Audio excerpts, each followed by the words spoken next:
we looked at this year, we looked at episode 1 and said it is a pilot. It's basically all the rules have changed. Our kids' looks have changed. We've changed hair, we changed the look on our kids. We brought new characters in to sort of work within the fabric of the show. Obviously, if we would have taken the show to college, we could have introduced new characters, but mostly college students, maybe a professor here or there.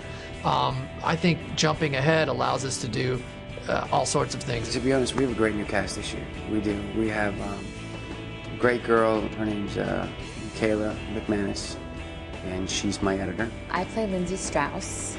I am Lucas's book editor. So what am I supposed to do, Luke? We've got an amazing new artist on the show. Kate plays Mia, and you look at her and she just has this edge and this glow to her as a person that makes you gravitate toward her, but she gets on camera and starts singing and you could just fall over. You love her immediately. This season, Mia really starts out as this quiet, timid girl who's just terrified of pretty much everything. And then as she kind of gains confidence and she starts to, recognize that people really believe in her, she really comes out of her shell a lot. The character I played, Jason, he's trying to be a rock star guy. I think he's a little bit self-absorbed. He doesn't like to really take any crap from anybody. I have a horrendously bitchy CEO who runs my company. Daphne Zuniga will be on the show, running Brooks' company, Clothes Over Bros. Victoria is the CEO and mastermind and primary handler of a multi-million-dollar fashion company. She is bullheaded and Brooke is stubborn. And there's a lot of sort of head bashing going on. Victoria is very precise, mentally, and she's very methodical, and she's very focused. She's not your friend. She's an employee. And we have Millicent, who's Brooke's assistant, who's, sort of reminds me of Mouth, sort of the female Mouth in a way. Millicent is a very quiet, hard-working, sweet girl who really loves her job and loves to please everybody. Not the New York Knicks, you goof. The Knicks. Nick Lachey, Nick Zano, Nick Reed, whoever. And tell Victoria to wait for me in the limo. She's not gonna like that. Well, she works for me. She's this very cute girl who's kind of quirky and is, sort of gets dumped on because she's the assistant, and she and Mouth sort of are kindred spirits because they've taken a lot of stuff from their bosses. The character that I play is Alice. He has a firecracker for a boss, and she's quite a character. She kind of says everything that you want to say to people, but you censor yourself. No, she doesn't censor herself. She just says it.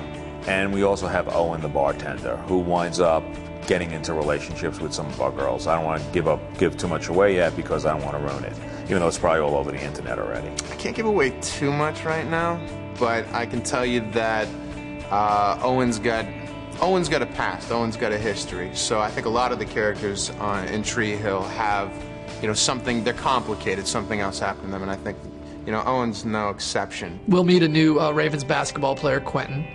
Played by Robbie Jones, and he's a really great actor. He's a great kid, and he's a really wonderful basketball player. Quentin is an interesting guy. He's a very cocky, arrogant kind of character. He's basically NBA bound in his own mind, and nobody can tell him anything. My character is Carrie, and she comes on as the nanny for Nathan and Haley's kid, Jamie. She's, a very overzealous nanny, very peppy, and it's a very interesting character to play. When we knew we were going to have to find an actor to play Jamie, and the pressure's on. I mean, it's Nathan and Haley's son. It's, the kid has to be cute, he has to be smart, he has to be funny. He's great. He's really fun. He's got a really light heart. He's really funny. I feel like we got really lucky with Jackson because he's such a great kid and he's got so much energy. He's such a boy, and that's great because, he's James's kid, who is such a boy. So it's fun to watch them interact. But it's wild because the camera starts rolling, and sometimes the things that come out of his mouth just melt your heart. He can make you smile or he can break you in a sentence. He knows his lines, he knows my lines. Sometimes I have to hit him up for help with my lines because he knows them. He's got it down. What's interesting to me is he makes all the actors better in their scenes.